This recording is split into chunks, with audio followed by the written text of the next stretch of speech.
బతుకమ్మ దసరా పండుగ సందర్భంగా ప్రత్యేక బస్సులు నడుపుతున్నట్టుగా తెలిపారు ఆర్టీసీ ఎండీ సత్యనారాయణ. దసరాకు 7,754 స్పెషల్ బస్సెస్ నడుపుతున్నట్లుగా ఇప్పటికే పేర్కొన్నారు. ఇక వచ్చే నెల 6 వరకు ఈ స్పెషల్ బస్సెస్ అన్ని కూడా ప్రజలకు అందుబాటులో ఉంటాయని అంటున్నారు. హిందూ పండుగలకు ఆర్టీసీ చార్జెస్ పెంపునకు సంబంధం లేదని అన్నారు. బస్సులు తిరుగు ప్రయాణంలో ఖాళీగా వస్తున్నాయి, డీజిల్ ఖర్చులు కూడా రావటం లేదని అన్నారు. ఈ నేపథ్యంలోనే చార్జెస్ పెంచుకునేందుకు ఉమ్మడి ఆంధ్రప్రదేశ్లోనే జీవోను ఇచ్చారని అన్నారు. పనిగట్టుకుని ఆర్టీసీపై బురద జల్లే ప్రయత్నం చేస్తున్నారని తెలిపారు. అలాగే ఎంప్లాయీస్ సంక్షేమం కోసం ఆర్టీసీ కట్టుబడి ఉందన్న ఆర్టీసీ ఎండీ సత్యనారాయణతో మా ప్రతినిధి వెంకట్ ఫేస్ టు ఫేస్. ప్రతి ఏటా కూడా హిందూ పండుగలకు ఆర్టీసీ స్పెషల్గా బస్సులను రన్ చేస్తూ ఉంది. ఈసారి కూడా దసరా స్పెషల్గా బస్సులను నడుపుతున్నటువంటి పరిస్థితులు ఉన్నాయి. ప్రస్తుతం మనతో ఆర్టీసీ తెలంగాణ ఆర్టీసీ సంస్థ మేనేజింగ్ డైరెక్టర్ సజ్జనర్ గారు ఉన్నారు. సరే ఏంటి సార్, ఈసారి బస్సులను దసరా పండుగకి బస్సులను ఏ విధంగా నడుపుతూ ఉన్నారు ఏంటి సార్? దసరా మన తెలంగాణకి చాలా పెద్ద పండుగ. అక్కడ ఎట్లా ఆంధ్రాలో సంక్రాంతి పెద్ద పండుగ, మనకు దసరా పెద్ద పండుగ. ఈసారి కూడా ప్రతి సంవత్సరం చేసినట్లు స్పెషల్ అరేంజ్మెంట్ చేయడం జరిగింది. సో దాదాపు 7,754 బస్సెస్ని స్పెషల్ బస్సెస్ని మనము రన్ చేయడం జరుగుతుంది. మనము నిన్నటి నుంచే మన స్పెషల్ బస్సెస్ అంతా స్టార్ట్ కావడం జరిగింది. సో ఆల్మోస్ట్ మొన్నే శనివారం కూడా ఆల్మోస్ట్ 600 ఎక్స్ట్రా బస్సెస్ పోవడం జరిగింది. ఇప్పుడు ఇంకా కొంచెము రోజు పెరుగుతూనే ఉంటుంది. బట్ మళ్ళీ మనకు పండుగ, ఎందుకంటే 30th బతుకమ్మ పండుగ ఉంది, అక్టోబర్ 1 దసరా పండుగ ఉంది. సో మనకు ఆల్మోస్ట్ ఈ వీక్ అంతా మనము స్పెషల్ ఆపరేషన్స్ నడుపుతుంటాను. సో మనము దాదాపు ఈ ఆపరేషన్స్ అంతా 20th సెప్టెంబర్ నుంచి అక్టోబర్ 6 దాకా మనము స్పెషల్ బస్సెస్ రన్ చేయడం జరుగుతుంది. సార్, ప్రధానంగా పండుగలు వస్తాయి, హిందూ పండుగలు వస్తే సామాన్య ప్రజలను అడ్డువేరుస్తుంది ఆర్టీసీ, ఛార్జీలు పెంచుతోంది అంటూ విశ్వ హిందూ పరిషత్తో పాటు కొన్ని హిందూ సంఘాలు కూడా వ్యతిరేకిస్తున్నటువంటి సిచ్యువేషన్ ఉంది. ఈ మధ్య కాలంలో కూడా వ్యతిరేకించారు హిందూ సంఘాలు ఛార్జీలు పెంచడం పైన. ఏంటి సార్, ఛార్జీలు పెంచారా ఏంటి, ఏం జరుగుతుంది?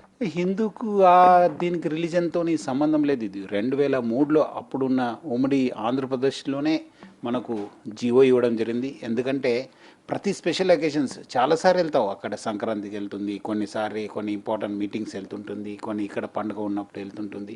అప్పుడు ఏమవుతుందంటే పోయే ముందు మన బస్సెస్ ఫుల్గా పోతావు, వాపస్ వచ్చే ముందు మన ట్రాఫిక్ ఉండదు. అప్పుడున్న ప్రభుత్వము ఆలోచించి, మనతో కూడా చాలా ఆలోచించి, అవును నష్టం అవుతుంది ఆర్టీసీకి, వచ్చే ముందు ఖాళీ వస్తావు బస్సు 300-400 కిలోమీటర్ ఖాళీ వస్తావు కదా, కనీసం వాళ్ళకు డీజిల్కి, టైర్ ఖర్చుకి, మెయింటెనెన్స్ ఖర్చుకి, డ్రైవర్స్కి ఒక ఎక్స్పెండిచర్ని బేర్ చేయడానికి ఒక 50% ఇవ్వడం జరిగింది. ఈ మధ్యలో ఎందుకంటే ఇప్పుడు చాలా మంచిగా మన ఆర్టీసీ నడవడంతో, మళ్ళీ మహాలక్ష్మి స్కీమ్ కూడా ప్రతిష్టాత్మక చేయడంతో మనము ఆర్టీసీ ఫోకస్ రావడంతో ఇదేదో మనము పండుగ టైంలో పెంచుతున్నాం. ఇది 2003 నుంచి ఆనవాయితీగా నడుస్తూ వచ్చింది.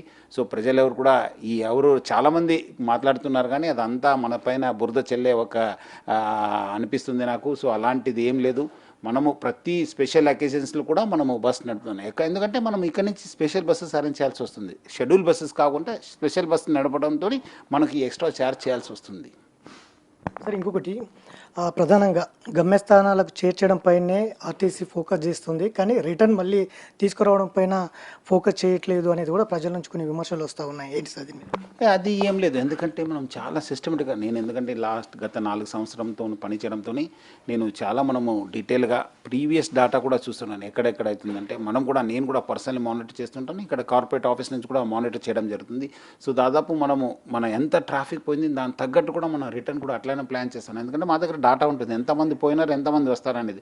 అది ఒక రోజు అటు ఇటు కావచ్చు, కానీ బట్ అందుకు మనము లాస్ట్ 5th, 6th కూడా మనం ఇక్కడి నుంచి హైదరాబాద్ నుంచి కూడా కొన్ని ఖాళీ బస్సెస్ పోయినా పర్వాలేదు, మనం అక్కడ పోయి ప్రజల్ని తెల్లారే తీసుకోవడానికి కూడా మనం ఏర్పాటు చేయడం జరిగింది. సరే ఏంటి సార్, ఈసారి స్పెషల్ పండుగల సందర్భంలో మహిళలకు ఫ్రీ బస్సు ఉంటుందా, లేదంటే దాని మీద ఏమైనా మళ్ళీ ఛార్జెస్ ఉంటాయా? లేదు, ఎప్పుడు కూడా లేదు. మనము గత 1.5 సంవత్సరం నుంచి మనము ఈ మహాలక్ష్మి స్కీము స్పెషల్ అకేషన్ అయినా ఏ అకేషన్ అయినా ఫ్రీగానే నడపడం జరుగుతుంది. ఈసారి కూడా సంస్థ చాలా కట్టుబడి ఉంది, మహాలక్ష్మి స్కీమ్ని సక్సెస్ఫుల్గా ఇంప్లిమెంట్ చేయడం జరుగుతుంది. ఎవరు కూడా అపోహలను నమ్మొద్దని చెప్పి నేను కోరుతున్నాను. సార్, ఇంకొక అంశం ప్రధానంగా ఉద్యోగుల మీద ఆంక్షలు కావచ్చు, లేకపోతే కార్మిక సంఘాల మీద ఆంక్షలు కావచ్చు, గత బీఆర్ఎస్ ప్రభుత్వంలో ఉన్న విధానాలే ప్రస్తుతం కూడా అవలంబిస్తోంది సంస్థ అనేది కూడా కార్మికులు చెప్తున్నారు. ఈ సంస్థ ఈ దసరాకైనా కొన్ని మార్చితే బాగుంటుంది అనేది కూడా కార్మికులు చెప్తున్నటువంటి పరిస్థితుల్లో ఏం చెప్తారు? ఇది గత 4 సంవత్సరాల నుంచి నేను చూస్తున్నాను. చాలా బాగా మనము సంస్థ నడుస్తుంది. మీరందరూ కూడా తెలుసు, మహాలక్ష్మి స్కీమ్ వచ్చిన తర్వాత ఇంకా బాగా జరుగుతుంది. మన ఒక పిఆర్సీ దాదాపు 2017 నుంచి పెండింగ్లో ఉన్న పిఆర్సీని కూడా లాస్ట్ ఇయర్ ఇంప్లిమెంట్ చేయడం జరిగింది. ఆల్మోస్ట్ అప్ టు డేట్ ఉన్న 13 డిఏస్ కూడా ఇవ్వడం జరిగింది.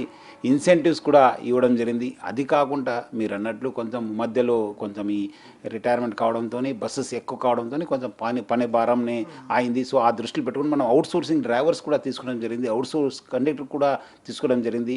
అది కాకుండా మన వాళ్ళు ఇబ్బంది పడుతున్నారని చెప్పి మనం హాస్పిటల్ని కూడా అప్గ్రేడ్ చేయడం జరిగింది. ఇప్పుడు మళ్ళీ ప్రతిసారి లాస్ట్ 2 ఇయర్స్ నుంచి మనము అందరిని కూడా హెల్త్ చెకప్ చేయడం జరుగుతుంది. ఈసారి కూడా గ్రాండ్ హెల్త్ ఛాలెంజ్ అని చెప్పి మనము స్టార్ట్ చేయడం జరిగింది. సో ఇట్లా మనము అన్ని రకాల ఈ ఎంప్లాయీస్ వెల్ఫేర్ కోసము కట్టుబడి ఉన్నాను. డెఫినెట్లీ అది కంటిన్యూ చేయడం జరుగుతుంది.